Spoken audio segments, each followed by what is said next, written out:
m'adonaven l'oportunitat de tancar l'acte o obrir-lo. Vaig demanar obrir-lo.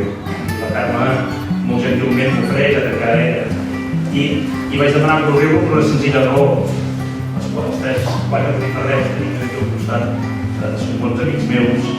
Ens hem trobat amb més d'una empresa que és a fora i m'ha fet molta gràcia, molta il·lusió i un gran goig de poder-la presentar. L'edició de Postals de Palafrugell va començar pràcticament al vessant del segle XX, 1905, on el primer editor de postals va ser l'estanc de la família Joanola, que hi havia a Plaça Nova. I en aquell moment van començar a editar postals encarregant-ho a algun dels fotògrafs d'època de Palafrugell, com per exemple en Jaume Ferrer i Massanet, però no se sabia, no se relacionava l'edició de postals amb el fotògraf, perquè en aquell moment no es posava el nom del fotògraf, es posava només la vista, la visió de la postal i la gent no sabia no es valorava la feina del fotògraf.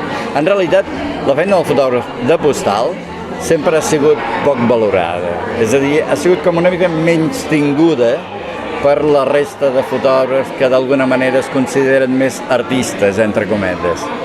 En canvi, amb els anys s'ha vist que té un valor documental molt important, que es veuen tots els canvis no solament d'època, sinó els canvis de costums, els canvis de maneres de viure a través de les postals. Quan mires tota l'evolució d'aquests 100 anys de postals, veus que al principi les primeres postals, per exemple, del turisme es venen com platges plenes i com que la gent, veniu aquí, que aquí ve tothom, veniu aquí, que aquí s'estan fent edificis molt alts perquè la gent pugui venir. I ara més aviat és al revés, la imatge que es vol vendre és una imatge més bucòlica, de platges buides, assolellades però sense haver-hi gaire ningú. Aquí a Palafrugell n'hi ha hagut molts, n'hi ha hagut de professionals i de no professionals, que feien a més com una manera de guanyar-se la vida. Professionals hi ha hagut especialment importants per mi, han sigut Casanovas, Graners, Puignau, evidentment Paco Dalmau, però hi ha hagut especialment aquests que treballant en altres llocs, com per exemple en Palaí o per exemple l'Agustí, feien de la venda de postals manufacturada, feta a casa seu amb un racó, amb el laboratori, foto per foto, a vegades per encàrrec, anaven fent fotos, anaven als estancs a vendre-los, i aquesta gent eren els que realment es treballaven la imatge a la seva manera.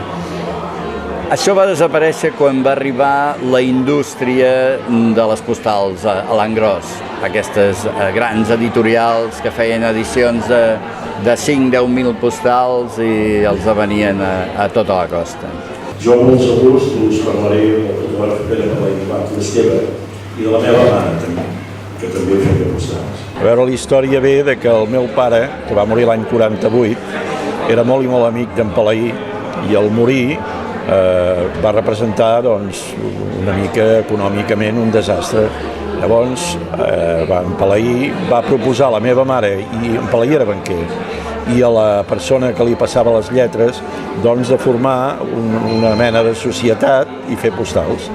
Ell feia el tiratge, o sigui, ell feia les fotografies, la meva mare feia el revelatge i el bany de tour, i la Joana feia el fixador i el netejat final, i llavors agafaven, els esmaltaven amb un cristellí i a partir d'aquí un cop sortien d'allò ja esmaltades, amb la màquina hi feien l'ondulat aquell i amb la impremta, una petita impremta que tenien, feien allò de Maria Casanovas i companyia, posaven l'indret i a partir d'aquí els anaven a vendre als càmpings, sobretot als hotels. Això va començar als anys 50 i va durar fins als anys 60, 65. Jo anava allà, com sortia de col·legi, i esclar, on havia d'anar si no allà, no?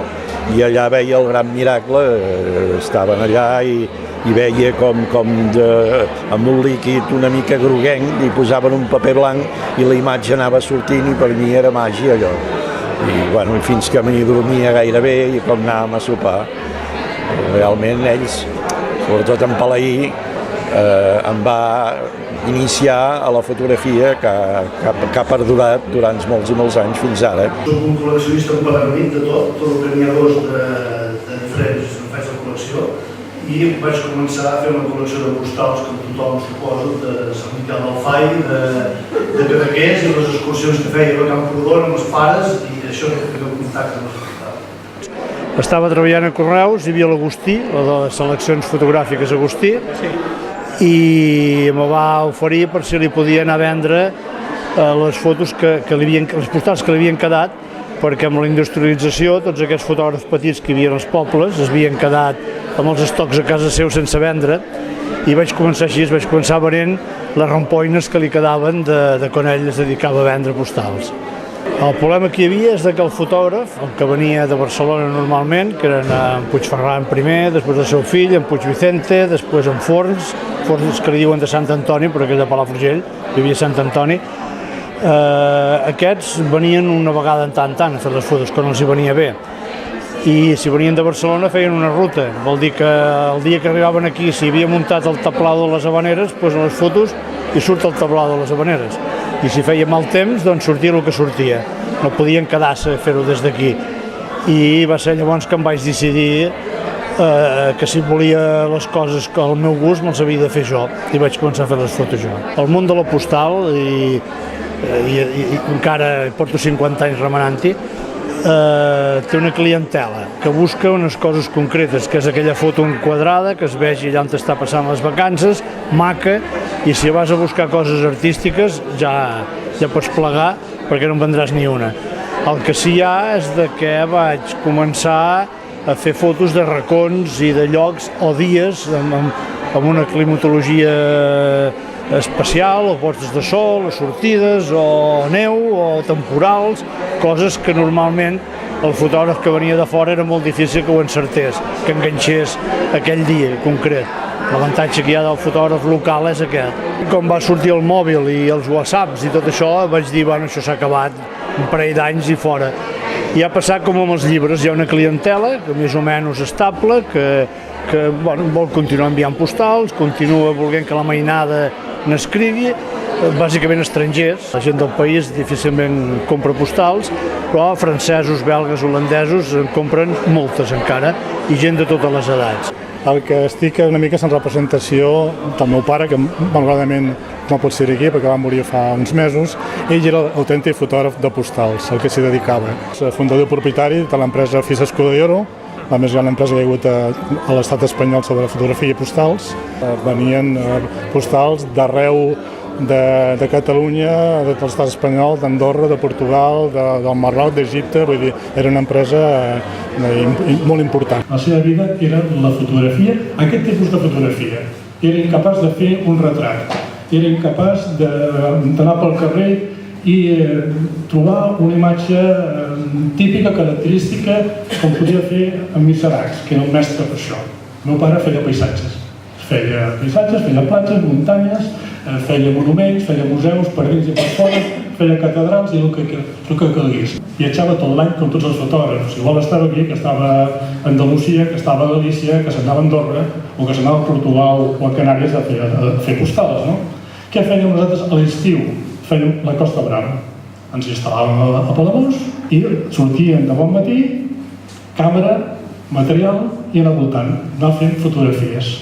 El kit del fotògraf en aquella època, estem parlant anys 60-70 bàsicament, era una càmera que pesava de 30 o 40 quilos, una càmera, un Alinov per exemple, immensa, pesadíssima, un trípode de ferro, indispensable, una maleta plena de plaques, que encara pesava més que la màquina, i a tot això hi afegíem el kit del fotògraf d'estiu, que era un parasol, una tovallola, i fins i tot hi havia algun fotògraf, com poc penso que havia conegut, que treballava pel meu pare, que es deia Juanito Linares, que es portava a la camioneta uns testos. Portava bàsicament genaris. I llavors què passa? Que trobàvem les fotos que feia en Juanito Linares per l'empresa del meu pare i a la majoria de fotos sempre hi havia per terme un genari, 1, 2, 3, 4 genaris allà davant per fer bonic, no? El meu pare sempre portava una branca d'arbre. I llavors què feia? Feia un enquadre i li quedava una mica de cel, amb la mà, jo, la mà, posava el dreta, puja, baixa, la branqueta, no? El primer terme, el primer d'això, i sempre ho feia.